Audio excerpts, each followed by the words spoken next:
Meu filho me pediu R$ 150 mil para um casamento que eu não fui convidada. Paguei cada centavo. E contratei um detetive particular que descobriu algo chocante. A noiva já era casada há 10 anos. Meu nome é Celeste, tenho 65 anos e sou proprietária da Floricultura Primavera, aqui em Porto Alegre. Moro com meu filho Eduardo, de 42 anos, e minha neta Isabela, de 15 anos. Eduardo é empresário, dono de uma consultora financeira bem-sucedida, divorciado há 5 anos.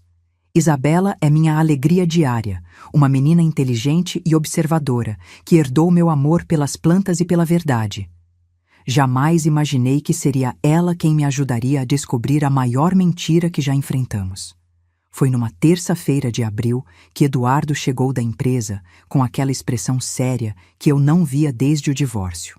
Isabela estava na cozinha fazendo lição de casa, e eu acabara de chegar da floricultura depois de um dia intenso, organizando arranjos para 3 casamentos do fim de semana. Eduardo se aproximou com passos pesados. "Mãe, preciso conversar com você sobre uma decisão importante", disse ele, tirando o paletó e pendurando-o na cadeira com cuidado excessivo. Eduardo sempre fazia isso quando estava nervoso, organizava objetos desnecessariamente. Meu coração se encheu de expectativa. Há meses ele vinha parecendo mais feliz, mais leve. Conhecera Priscila há 8 meses, uma mulher de 35 anos que trabalhava como consultora empresarial. Ela era bonita, elegante e parecia ter trazido de volta o sorriso do meu filho. "Eduardo, senta aqui. Acabei de fazer café fresquinho", ofereci, secando as mãos no avental que ainda vestia. "Não precisa, mãe. Quero te contar que decidimos nos casar. Priscila e eu vamos oficializar nossa união no próximo mês", anunciou ele, mas sua voz não carregava a alegria que eu esperaria ouvir. Isabela levantou a cabeça dos livros, os olhos brilhando de curiosidade. "Pai, que legal! Finalmente vou ter uma madrasta de verdade." Eduardo sorriu para a filha, mas quando se virou para mim, a expressão ficou estranhamente formal.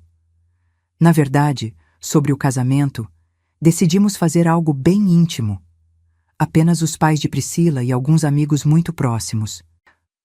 As palavras me atingiram como um balde de água fria. "Íntimo como, filho?" "Mãe, você entende. Priscila tem uma família tradicional, com muitos protocolos. Eles querem algo sofisticado e achamos melhor manter a lista bem restrita", explicou ele, evitando meu olhar direto. Isabela franziu a testa. "Pai, mas a vovó não conta como família próxima?"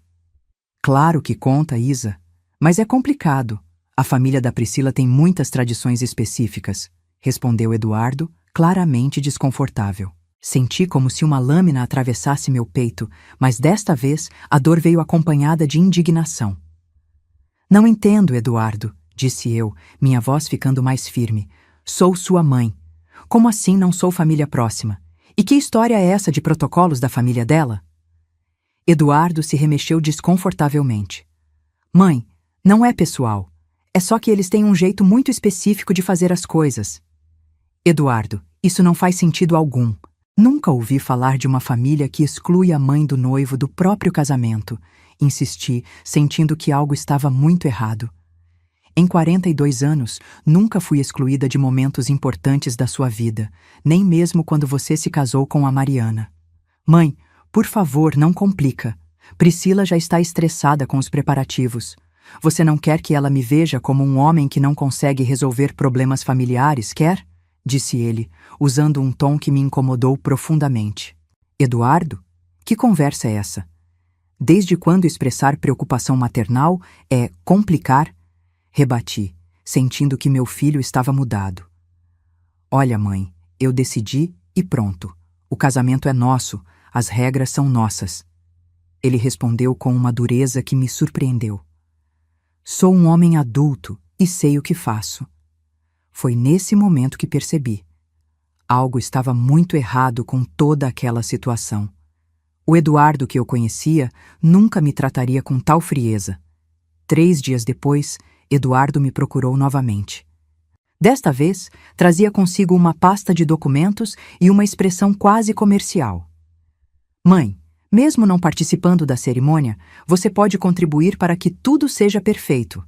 Afinal, sou seu único filho, disse ele, abrindo a pasta sobre a mesa da cozinha. Contribuir como? Perguntei, sentindo que algo muito estranho estava acontecendo. Priscila fez um orçamento detalhado. São R$ 150 mil. Local exclusivo, decoração sofisticada, buffet com chefe renomado. Ela merece o melhor, explicou ele, mostrando-me planilhas impressas em papel timbrado. Isabela, que chegava da escola naquele momento, ouviu a conversa e se aproximou. Vovó, posso ver? Perguntou, pegando as planilhas com curiosidade adolescente. Eduardo pareceu incomodado. Isa, isso são assuntos de adultos. Pai, só quero ver como é um casamento caro, insistiu ela, folheando os papéis. Nossa, R$ 150 mil. Isso dá para comprar um carro. Quando Eduardo saiu para atender uma ligação, Isabela se aproximou de mim com uma expressão intrigada. Vovó, tem uma coisa estranha nessas contas, sussurrou ela. O endereço do local do casamento. Eu conheço esse lugar. Passei lá com a minha mãe quando ela estava procurando um lugar para meu aniversário. É um salão bem simples, não custa nem R$ 3 mil para alugar. Meu coração disparou. Tem certeza, querida? Absoluta. Ela até comentou que era barato comparado aos outros lugares, respondeu Isabela, seus olhos revelando a mesma intuição aguçada que sempre me impressionava. Naquela noite, depois que todos dormiram, fiquei acordada pensando. As peças não se encaixavam. Por que Eduardo me excluiria do casamento, mas esperaria que eu pagasse uma fortuna por ele? Por que Priscila, que ganhava bem como consultora, precisaria de ajuda financeira de uma florista? E por que os valores pareciam tão inflacionados? Decidi que era hora de descobrir a verdade, não apenas sobre o casamento, mas sobre Priscila. Minha intuição maternal estava gritando que algo estava muito, muito errado. Na manhã seguinte, precisei abrir a floricultura às 6 da manhã por causa de uma encomenda especial para um evento corporativo. Enquanto organizava os arranjos de lírios brancos e deixava instruções para minha funcionária Clara, não conseguia parar de pensar na conversa com Eduardo. Às 10 da manhã, quando Clara assumiu o atendimento, resolvi fazer algo que nunca havia feito: investigar alguém da família. Liguei para minha amiga Regina, que trabalhava no cartório central de Porto Alegre. Regina, preciso de um favor. Você poderia verificar algumas informações sobre uma pessoa para mim? É sobre a noiva do Eduardo, expliquei, sentindo-me estranha por estar fazendo aquilo. Claro, Celeste. Que tipo de informação? Quero saber se ela já foi casada antes, se tem registros de empresas no nome dela, essas coisas básicas. O nome é Priscila Silva Albuquerque, disse eu, repetindo o nome exato que Eduardo sempre usava. Regina fez uma pausa. Celeste, isso não é normal em você. Está tudo bem? Só quero ter certeza de que meu filho está seguro. Uma intuição maternal, sabe como é. 2 horas depois, Regina me ligou de volta enquanto eu conferia o estoque de rosas no depósito da floricultura. Sua voz estava diferente, mais preocupada. Celeste, isso é muito estranho. Não encontrei absolutamente nada sobre uma Priscila Silva Albuquerque com as características que você me passou. Meu coração disparou. Como assim nada? Nenhum registro de casamento, nem atual nem anterior. Nenhuma empresa registrada, nenhum CPF ativo, nenhuma declaração de imposto de renda. É como se essa pessoa não existisse oficialmente, Celeste. O mundo pareceu girar ao meu redor. Mas isso é impossível, Regina. Ela trabalha como consultora empresarial, tem CPF, deve ter histórico.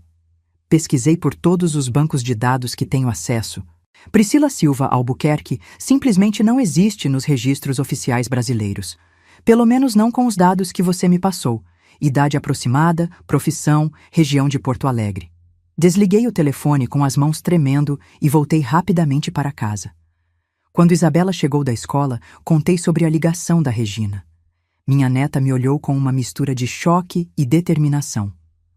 Vovó, isso é muito estranho. Uma pessoa não pode simplesmente não existir, disse ela, franzindo a testa pensativa. Pois é, querida, e isso me deixa muito preocupada. Se ela está usando nome falso...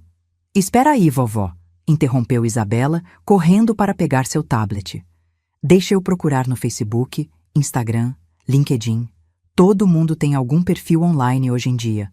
Após alguns minutos de busca intensa com várias combinações, Isabela exclamou: Vovó, não encontro nenhum perfil com o nome Priscila Silva Albuquerque que bata com a descrição dela.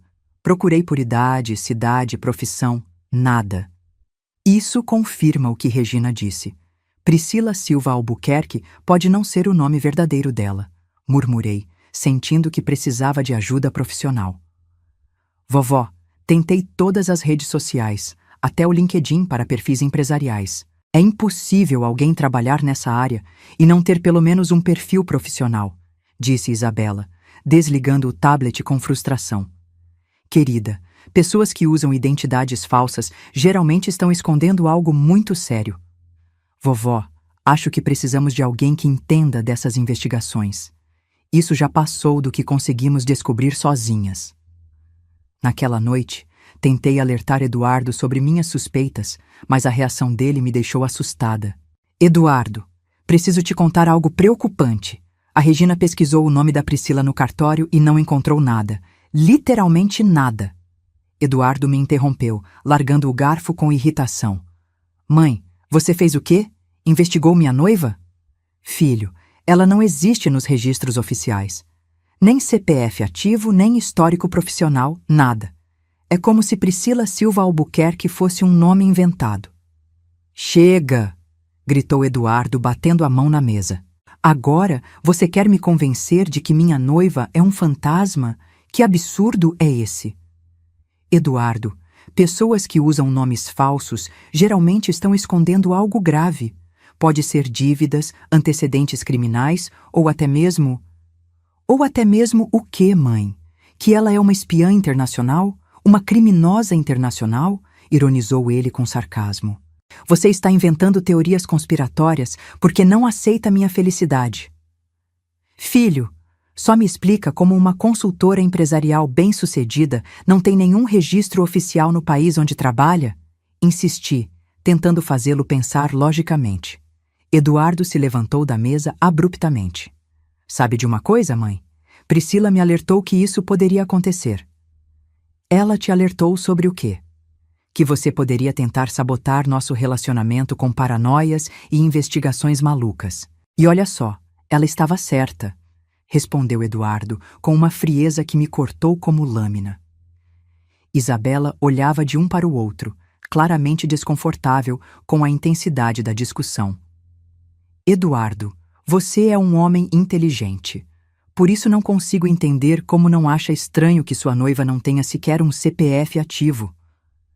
Não termina essa frase, me interrompeu ele. Priscila é a melhor coisa que me aconteceu desde o divórcio. Se você não consegue aceitar minha felicidade, o problema é seu, não meu. Eduardo saiu da sala pisando duro, deixando-me e Isabela sozinhas. Minha neta se aproximou e sussurrou. Vovó, ele não quer ouvir. Mas uma coisa é certa, pessoas normais existem nos registros. Se ela não existe como Priscila Silva... Então ela existe com outro nome, querida, completei a frase. E pessoas que escondem a identidade verdadeira raramente fazem isso por motivos inocentes.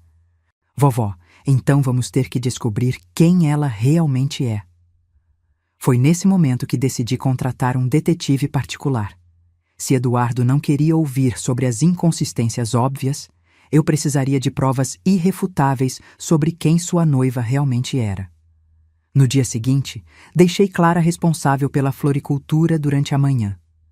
Precisava de respostas e sabia que só as obteria através de meios que minha própria experiência não alcançava. O escritório de investigação particular que Regina havia recomendado ficava numa rua discreta do centro da cidade.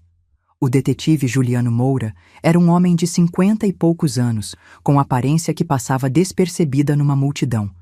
Exatamente o tipo de pessoa que você esqueceria depois de alguns minutos. Senhora Celeste, casos de identidade falsa em relacionamentos são mais comuns do que imagina, explicou ele, sua voz mantendo um tom profissional que, paradoxalmente, me tranquilizou. Geralmente envolvem pessoas que se especializam em enganar alvos específicos: homens divorciados, viúvos, pessoas com boa situação financeira e vulnerabilidade emocional. Suas palavras encontraram eco na situação exata de Eduardo. Divorciado há 5 anos, bem-sucedido, mas carregando as cicatrizes de um casamento que havia terminado de forma dolorosa. Meu filho é empresário, tem uma empresa de consultoria próspera. Quando conheceu essa mulher, estava começando a se recuperar emocionalmente do divórcio, expliquei, entregando-lhe as fotografias que havia separado cuidadosamente. Mas a mulher que ele conhece como Priscila simplesmente não existe nos registros oficiais brasileiros. Juliano examinou cada foto com atenção, fazendo anotações em um caderno pequeno. Isso é um sinal vermelho significativo. Significa que ela construiu uma identidade completamente fabricada, o que exige planejamento e experiência. Vou precisar de descrição física detalhada, locais que frequenta, hábitos, qualquer padrão comportamental que você tenha observado.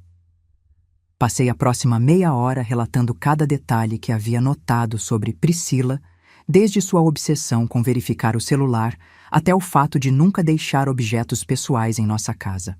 Com esses dados, posso conseguir a identidade real dela através de reconhecimento facial e cruzamento de informações, disse Juliano, fechando o caderno.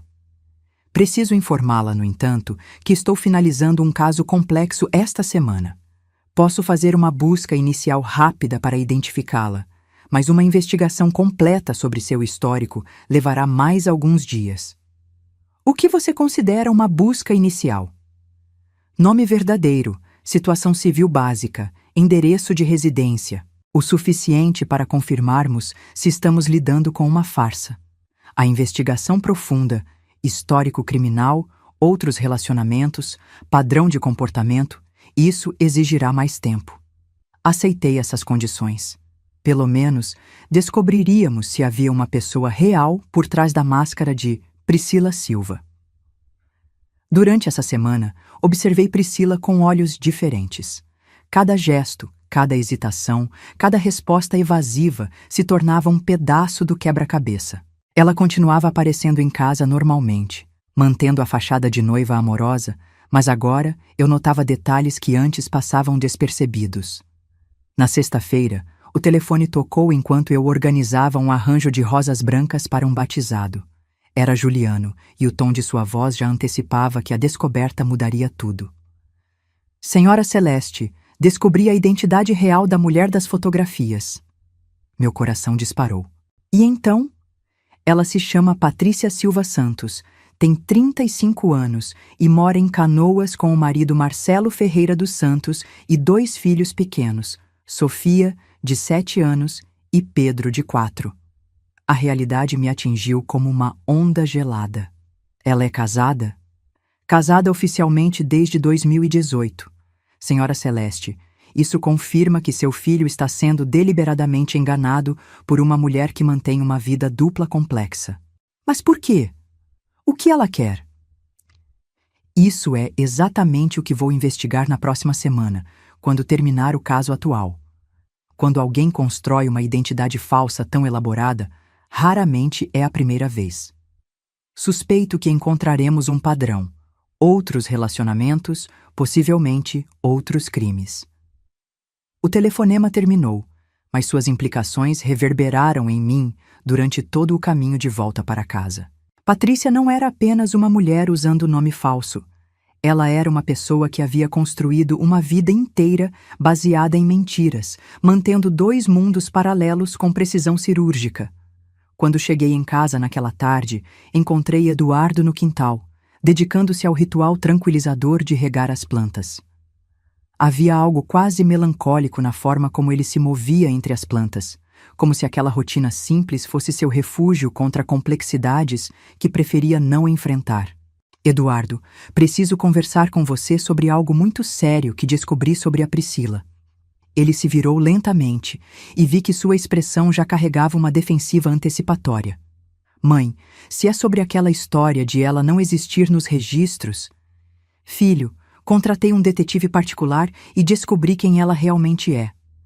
Você fez o quê? Contratou um detetive para investigar minha noiva? Você enlouqueceu completamente. Eduardo, ela não se chama Priscila. O nome verdadeiro dela é Patrícia Silva Santos. Ela é casada há 10 anos com um homem chamado Marcelo, e eles têm 2 filhos pequenos. O silêncio que se seguiu foi ensurdecedor. Vi Eduardo processar a informação, seu rosto passando por uma série de expressões: incredulidade, raiva e, por um momento brevíssimo, medo. Isso é ridículo. Você está inventando mentiras absurdas porque não aceita que eu encontrei alguém que me ama. Rebateu ele, mas sua voz carregava uma fraqueza que contradizia as palavras. Eduardo, ela tem uma família verdadeira em Canoas, 2 crianças que a chamam de mamãe, um marido que não sabe que ela se relaciona com outro homem usando identidade falsa. Não quero ouvir mais nada disso. Eduardo caminhou em direção à casa com passos pesados. Você destruiu qualquer chance de termos uma relação normal. Se você continuar com essas acusações malucas, vai perder o filho definitivamente. A porta bateu atrás dele, mas desta vez o som não me intimidou. Tinha a verdade parcial nas mãos e sabia que em breve teria o quadro completo. Naquela noite, Isabela se aproximou de mim na cozinha, seus olhos revelando uma maturidade que às vezes me surpreendia. Vovó, o papai não vai acreditar em nada que a gente disser. Ele está cego de paixão. Então vamos ter que fazer ele descobrir por conta própria, querida, de um jeito que ele não possa negar a realidade. Mas como? Paciência, Isa. Juliano vai descobrir muito mais sobre essa mulher na próxima semana. Quando tivermos todas as peças do quebra-cabeças, vamos encontrar uma forma de fazer seu pai enxergar quem Priscila realmente é. A segunda ligação de Juliano chegou numa quinta-feira. Senhora Celeste, terminei a investigação completa sobre Patrícia Silva Santos. Precisa se sentar para ouvir o que descobri. Pedi para Clara assumir a loja e me encontrei com Juliano em uma lanchonete discreta perto da floricultura. Ele abriu uma pasta cheia de documentos, fotos e relatórios que representavam uma semana intensa de investigação. Patrícia Silva Santos, que também usa o nome Priscila, tem um histórico que vai muito além de bigamia. Começou ele, organizando os papéis. Nos últimos 9 anos, ela se envolveu com pelo menos 4 homens diferentes, sempre aplicando golpes similares. Meu estômago embrulhou. Similares como? Ela se aproxima de homens divorciados ou viúvos, com boa situação financeira, e constrói relacionamentos sérios. Sempre pede dinheiro para investimentos ou emergências familiares. Em 2 casos anteriores, chegou a se casar civilmente e desaparecer com quantias significativas. Juliano me mostrou fotos de Patrícia com outros homens, todas datadas dos últimos anos. Em uma delas, ela posava sorridente ao lado de um senhor de cabelos grisalhos, em frente a uma casa luxuosa. Este aqui é Antônio Medeiros, empresário aposentado de Caxias do Sul. Patrícia se relacionou com ele por 2 anos, se casaram civilmente em 2022. 3 meses depois, ela desapareceu levando R$80 mil que ele havia emprestado para uma suposta emergência médica da família dela. E o que aconteceu com ele? Antônio levou quase 1 ano para se recuperar emocionalmente. Quando finalmente decidiu procurar a polícia, Patrícia já havia mudado de cidade e começado uma nova identidade, explicou Juliano. Havia mais casos. Ricardo Tavares, de Pelotas. Fernando Costa, de Santa Maria. Todos homens maduros, bem-sucedidos, que haviam perdido não apenas dinheiro, mas também a confiança em relacionamentos. Como ela não foi presa ainda? Perguntei, incrédula. Ela é muito esperta. Nunca rouba quantias grandes o suficiente para caracterizar estelionato de grande valor. Sempre mantém relacionamentos longos, construindo confiança. E muda de cidade frequentemente, dificultando as investigações, respondeu Juliano. O mais chocante veio a seguir. Juliano me mostrou fotos da família verdadeira de Patrícia. Marcelo Ferreira dos Santos trabalha como motorista de ônibus. Eles moram numa casa simples em Canoas, mas têm dívidas consideráveis. As crianças, Sofia, de 7 anos, e Pedro, de 4, frequentam escola pública. Pela investigação, Marcelo não sabe dos golpes da esposa. Como ela esconde isso dele? Conta que trabalha como representante comercial com viagens frequentes. O dinheiro extra que traz é justificado como comissões de vendas, explicou o detetive. Quando cheguei em casa no final da tarde, depois de um dia inteiro processando essas informações na floricultura, Isabela estava me esperando com ansiedade. E aí, vovó, o que o detetive descobriu? Contei tudo à minha neta, observando sua expressão mudar de curiosidade para horror absoluto. Vovó, isso é muito sério. Não é só sobre dinheiro. O papai pode ser preso por bigamia também, mesmo sem saber, exclamou ela. Tinha razão. Eduardo poderia enfrentar consequências legais graves se o casamento se consumasse. Após a briga que tivemos, percebi que a única forma de salvar Eduardo seria fazendo ele descobrir a verdade por conta própria. Decidimos que eu aceitaria pagar os R$ 150 mil, mas condicionaria o pagamento a algumas exigências específicas que forçariam Patrícia a se expor. Na manhã de sexta-feira, voltei da floricultura no horário do almoço e liguei para Eduardo em sua empresa. Filho, pensei melhor sobre nossa conversa da semana passada. Você tem razão, eu me intrometi onde não devia. Disse, engolindo o orgulho. Mãe, fico feliz que tenha entendido, respondeu ele, claramente aliviado. Quero contribuir sim para o casamento, mas tenho algumas condições razoáveis. Claro, mãe. Que tipo de condições? Perguntou ele. Primeiro, quero conhecer melhor a família da Priscila antes de investir tanto dinheiro.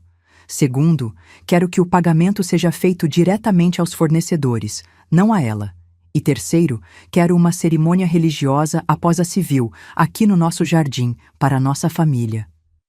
Eduardo ficou em silêncio por alguns segundos. Mãe, isso pode ser complicado. Eduardo, são R$ 150 mil. Acho justo ter essas garantias, não é? Respondi firmemente. Naquela tarde, Priscila apareceu em casa claramente nervosa. Pela primeira vez desde que a conhecia, ela parecia desconfortável em nossa presença. Celeste, Eduardo me contou sobre suas condições, disse ela forçando um sorriso. Claro que entendo sua preocupação. Ótimo. Então podemos marcar um almoço com seus pais este fim de semana? Perguntei, observando sua reação. Ah, bem, eles estão viajando no momento, talvez na próxima semana? Respondeu ela rapidamente.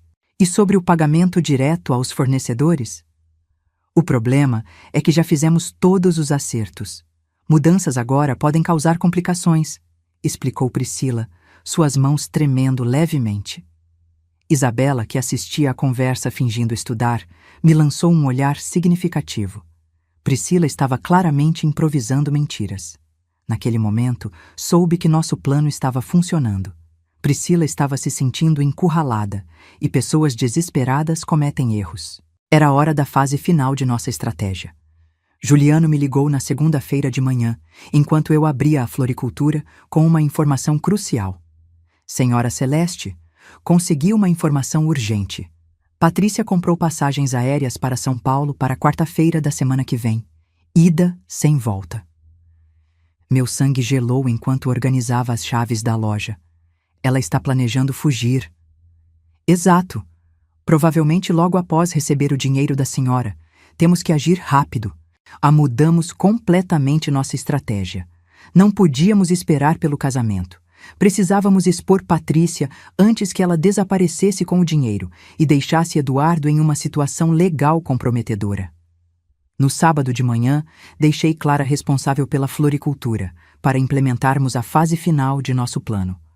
Liguei para Eduardo, dizendo que havia decidido fazer uma surpresa para Patrícia. Uma visita aos pais dela para conhecê-los pessoalmente e entregar o dinheiro junto com presentes.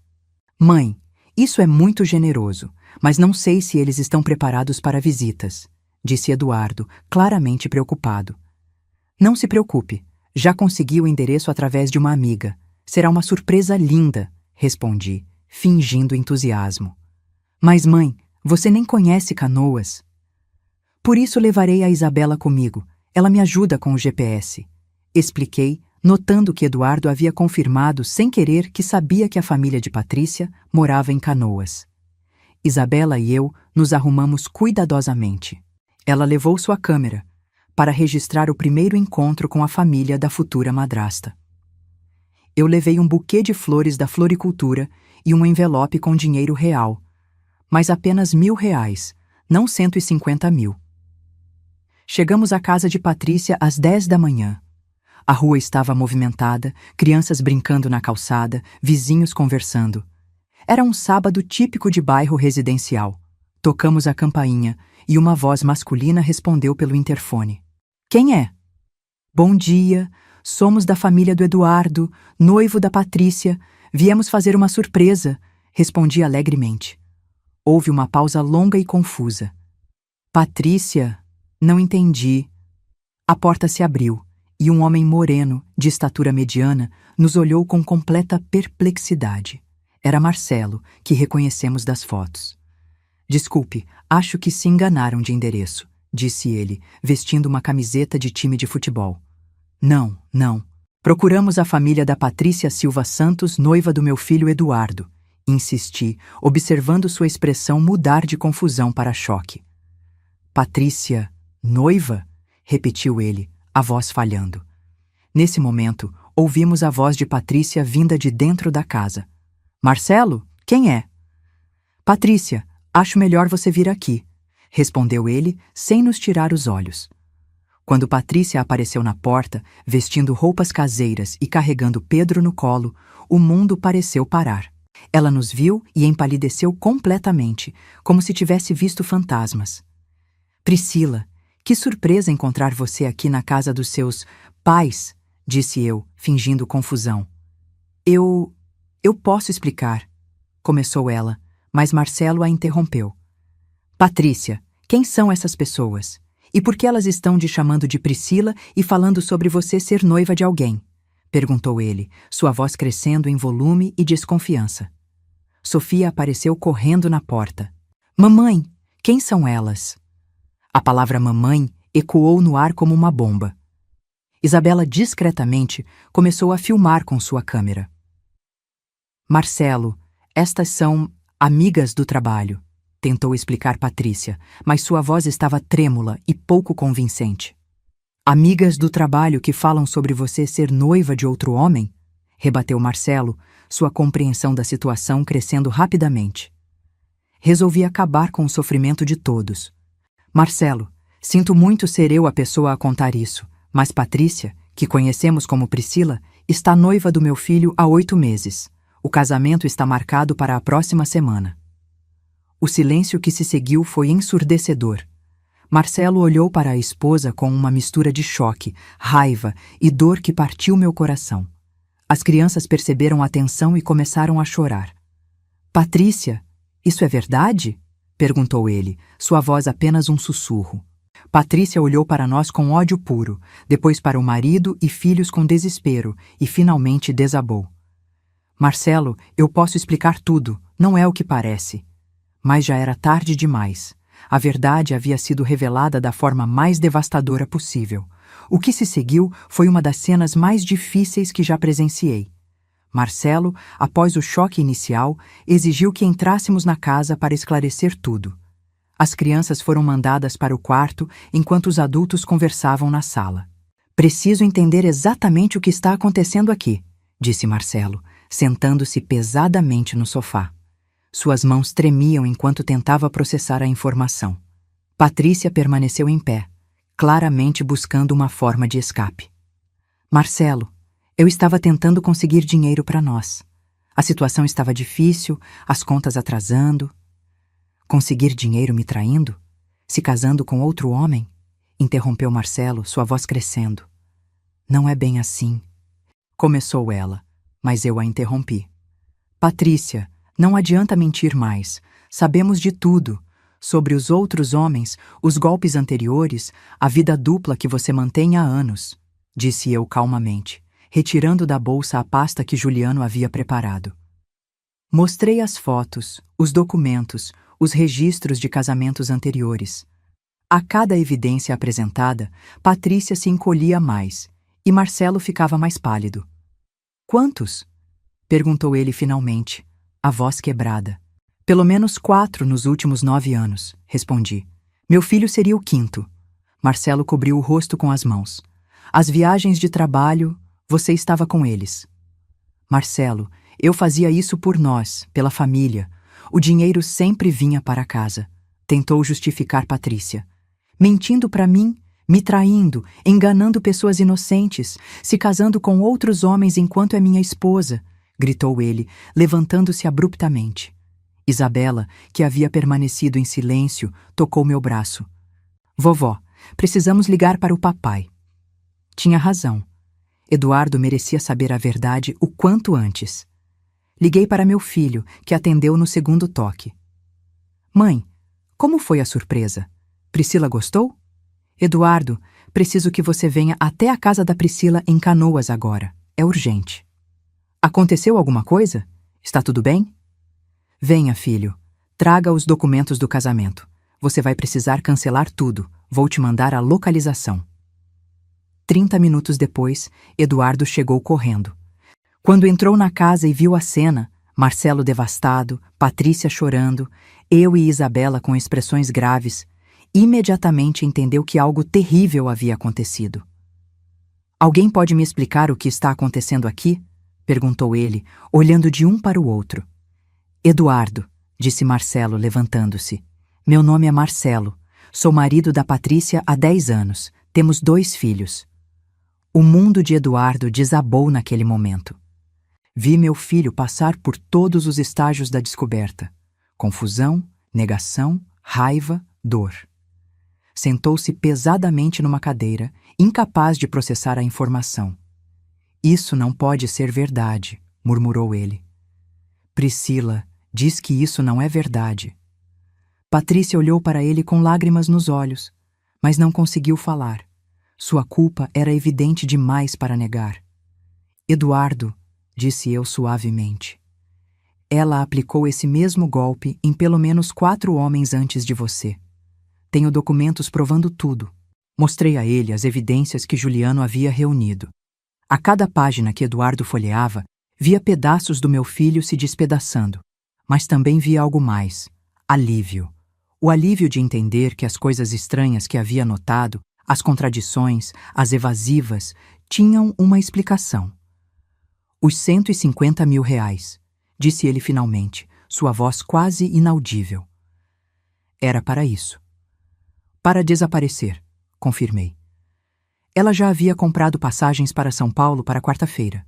Eduardo olhou para Patrícia com uma mistura de dor e desprezo. 9 anos, Patrícia. 9 anos você mantém essa farsa. Quantas pessoas mais você machucou? Quantas famílias destruiu? Eduardo, eu me apaixonei por você de verdade, disse ela, tentando uma última manipulação. Não, respondeu ele firmemente, sua voz recuperando a força. Pessoas que amam não fazem isso. Pessoas que amam não destroem famílias inteiras por dinheiro. Você é uma criminosa, mentirosa e traidora. Naquele momento, as crianças apareceram na porta do quarto, confusas e assustadas com as vozes altas. Sofia se aproximou de Marcelo. Papai, por que todo mundo está chorando? A inocência da pergunta quebrou o coração de todos nós. Aquelas crianças também eram vítimas dos crimes da mãe. Eduardo se levantou, caminhou até a porta e se virou uma última vez para Patrícia. Espero que tenha valido a pena destruir a vida de tanta gente inocente, disse ele, e saiu da casa. Isabela e eu o seguimos, deixando Marcelo para lidar com sua própria tragédia familiar. No carro, Eduardo chorou como não chorava desde criança. Isabela se sentou ao lado dele no banco de trás, segurando sua mão, enquanto eu dirigia em silêncio, dando-lhe tempo para processar tudo. Mãe, disse ele finalmente, obrigado por ter descoberto a verdade. Se vocês não tivessem investigado, eu estaria preso por bigamia agora. Teríamos perdido você para uma criminosa, completei. E você teria perdido muito mais do que dinheiro. Como você soube que algo estava errado? Intuição maternal, respondi, sorrindo através das lágrimas. E uma neta muito observadora que notou as inconsistências. Eduardo olhou para Isabela com orgulho e gratidão. Isa, vocês me salvaram. Nós nos salvamos, pai. Somos uma família. Nos dias que se seguiram, Eduardo cancelou todos os preparativos do casamento. A maioria dos fornecedores foi compreensiva quando souberam da situação. Alguns até se ofereceram para ajudar, fornecendo informações caso fosse necessário para processos legais. Juliano nos informou que Marcelo havia procurado a polícia para registrar queixa contra Patrícia. Aparentemente, ela havia confessado outros golpes e seria investigada por estelionato e bigamia. As outras vítimas de Patrícia foram contatadas e também prestaram depoimento. Antônio, o empresário de Caxias do Sul, ligou pessoalmente para Eduardo, oferecendo apoio e compartilhando sua própria experiência. A pior parte não é o dinheiro perdido, disse Antônio durante a conversa. É a sensação de ter sido completamente enganado por alguém que você amava. Eduardo concordou, mas também admitiu que se sentia sortudo por ter sido salvo antes que o dano fosse irreversível. 3 meses depois, Eduardo estava completamente recuperado emocionalmente. A experiência o havia tornado mais cauteloso, mas também mais grato pela família que tinha. Mãe, disse ele numa manhã de domingo, enquanto tomávamos café no jardim e eu regava as plantas. A minha maior riqueza é estar aqui, nesta mesa, com vocês duas. Com pessoas que me amam o suficiente para me proteger, mesmo quando eu não quero ser protegido. Isabela sorriu. Pai, você está ficando sentimental. E você está crescendo rápido demais, respondeu ele, bagunçando o cabelo da filha. Eduardo voltou a ajudar na floricultura aos fins de semana, como fazia antes de conhecer Patrícia. Isabela desenvolveu ainda mais seu interesse por plantas e já falava em estudar biologia na universidade. Quanto a Patrícia, soubemos através de Juliano que ela foi condenada a 3 anos de prisão por estelionato e bigamia. Marcelo conseguiu a guarda das crianças e estava reconstruindo sua vida, agora com o apoio de familiares que haviam se afastado durante os anos de manipulação de Patrícia. Às vezes, quando acordo de manhã e vejo o sol nascendo sobre as plantas do jardim, penso em como nossa vida poderia ter sido diferente se não tivéssemos descoberto a verdade a tempo. Eduardo poderia ter perdido não apenas dinheiro, mas também sua liberdade e dignidade. Aprendi que confiar na intuição não é paranoia, é sabedoria. Aprendi que proteger a família às vezes significa fazer coisas desconfortáveis, como contratar detetives e confrontar mentirosos. E aprendi que a verdade, por mais dolorosa que seja, sempre liberta. Hoje, quando clientes da floricultura me perguntam sobre relacionamentos ou comentam sobre filhos que estão conhecendo pessoas novas, sempre dou o mesmo conselho. Confie, mas verifique. O amor verdadeiro não tem nada a esconder. Minha família está completa, segura e unida. No final, Patrícia fez um favor para nossa família sem saber.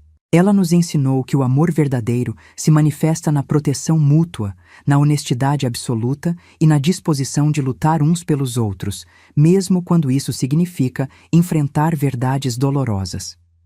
E essa é uma lição que nenhum golpista jamais poderá nos roubar.